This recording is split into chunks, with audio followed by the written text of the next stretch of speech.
What's up, meatbags? It's the often imitated, never duplicated Tony TGD. And today we're going to be talking about Lady Decade crying for cash. That's right. She's out there telling people that she's hard up for money. She needs that green. And why?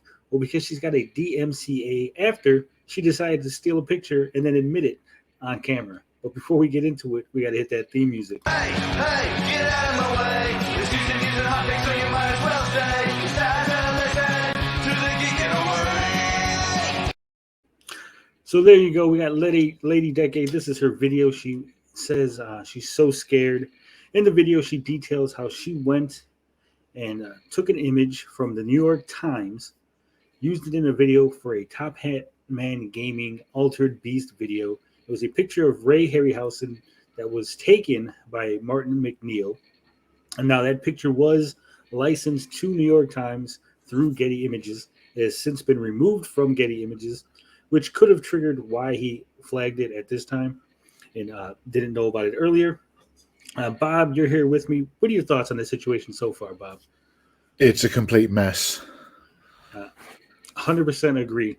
Now, like I said, the facts of the case are this image is a professional photographer's work. He gets paid for this image. The standard license fee is about $500. This particular image, the fee might be a little bit more just because it is a popular image. Lots of people like it. It's a picture of Ray Harryhausen.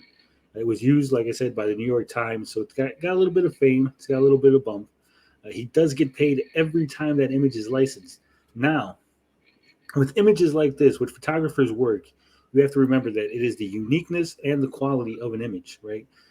Having a quality image is obviously good, and that's how you sell and get those images licensed, but also unique, because if it's an image that everybody's got and if it's all over the internet being used, no one's going to pay you money to use your image. They want something that stands out, that's unique, that pops off the page. And that's what we have here. So Martin is very active in protecting his copyright, as is his right. So Lady Decade, she's very upset by this. She thinks that she's somehow above the law, that she's somehow better than the regular folk, that she doesn't need to abide by the standards that we all live by. Am I off base on this, Bob? No, you're 100% right. So, like I said, Lady Decade thinks that just because it was a year ago that somehow this doesn't qualify. This is untrue, as we know. We've talked about copyright law on this channel plenty of times. The length of time is not necessarily a factor. The only way that it would be a factor is if you could prove that Martin knew about the video a year ago and then took no action and waited, and then you could sort of claim that it was targeted harassment or something of that nature. But in this case, we don't have any of that. As far as we know, he barely found out about the use of the image, and then he took action as appropriate. The other thing that she complains about is how short that the image was shown. And again, this is not a factor. It doesn't matter if the image was shown for a second, for a minute, for an hour. The entire image was shown without any fair use. Fair use for photography would be that you talked about the image, you discussed it, you analyzed it, you gave some sort of educational background about the image, some sort of, hey, this is why the lighting is a certain way, this is how you get a good picture, discussing the actual image. Saying somebody's name and then taking a copyrighted image of that person and plastering it on your video is not fair use. Despite what other YouTubers tell you, despite what you might think or believe, that's not how the law works. Am I off base in this, Bob? No, I totally agree. And so does the law. Yeah. And that's a thing you have to understand. Just because you don't agree with the law, just because you don't like it or you don't think it's fair, doesn't mean it doesn't exist and doesn't mean it shouldn't and couldn't be enforced. Now, again, Martin McNeil, according to the video by Lady Decade, by her own admission, sent them a formal letter saying, hey, you used my image. Here is the standard fee. This is what I would like to receive for the use of my work. If you're not willing to pay me and compensate me for what you took, then I'm going to have to take you to court and let the court decide. And if the court, finds in my favor, I'm also going to be asking for court fees because I don't feel that I should have to pay a lawyer to get money that I deserve, right? And we do that in the U.S. a lot of times too, right? You have you sue somebody for the court costs on top of the other damages. But Pretty much the same in the UK. Thank you, Bob. I was just going to ask you. But somehow, Lady Decade feels that this is harassment, this is untoward, that the email was too hostile. No, it's called standard. It's called business. Business emails are very formal. They're very scary when you're not used to them, but that's the way they are. That's the way they're written. Now, again, she also complained that she reached out to Martin via Twitter to try to have some sort of communication. Now, he asked who the hell she was, right? Because the Top Hat Man Gaming channel is where the video was hosted. That's where the video was DMCA'd. That's who he reached out to via the formal letter. And there's nothing on that channel to indicate that Lady Decade is involved in the channel at all, is even married to Top Hat Gaming Man. If you don't know these people, you would have no idea who she is in relation to him. Am I incorrect in this, Bob? No, not at all. So when she approached Martin and said, hey, this is my channel too, let's discuss it, he obviously did what anybody would do and asked for proof. But she balked on this. Instead of saying, here's proof, he's my husband, this is who I am, this is who he is, this is, where we live. She balked at that. She didn't want to deal with it. She said, this is wrong. Why is he asking me these questions?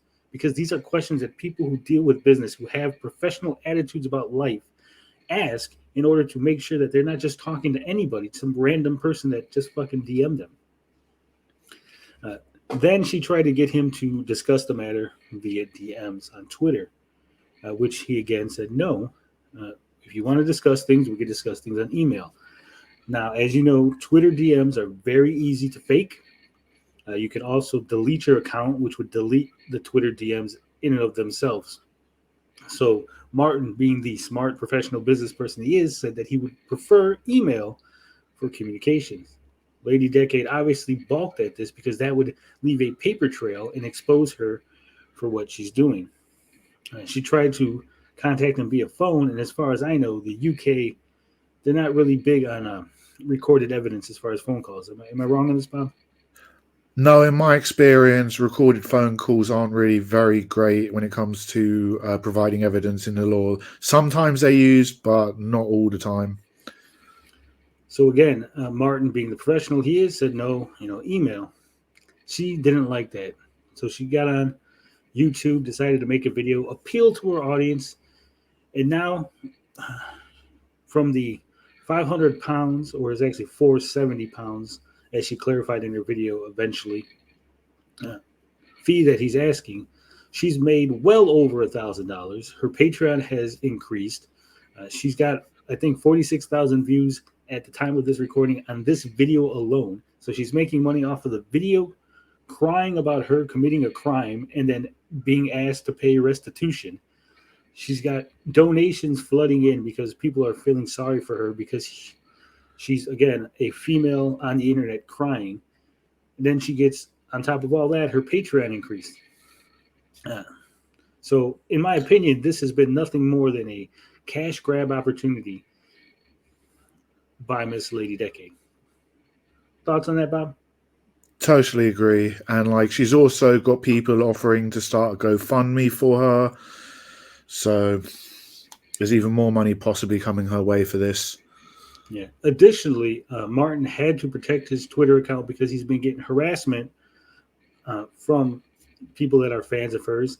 And now he's going to be getting additional harassment as bigger YouTubers glom onto this to take her side and defend Lady Decade because either they're her friend, they recognize that she's a bigger YouTuber, so they got to stick together, or because they know slapping DMCA and troll or extortion in their title is going to get their fans riled up and on their side. Nobody ever wants to come down on the side of truth or the copyright law. They always want to just take the opposite because that's what people are emotionally attached to, right? They're emotionally attached to the fact that I can do whatever I want with DMCA. It's a bogus law and I shouldn't have to follow it. I'm sorry, that's not how life works. That's not how YouTube works. That's not how the law works. Anything else to add to this, Bob, before we close it up? No, I think you've been very clear, concise, and on point with this. And if you made it this far in the video, let me ask you to drop a like, share this with your friends because this is an important video that people need to hear the truth in a calm, concise manner. And if you haven't done so already, why don't you subscribe to the channel for more top quality content like this? This is Tony TGD and Bob from Bomberny TV saying love, peace, booty grease. We out this.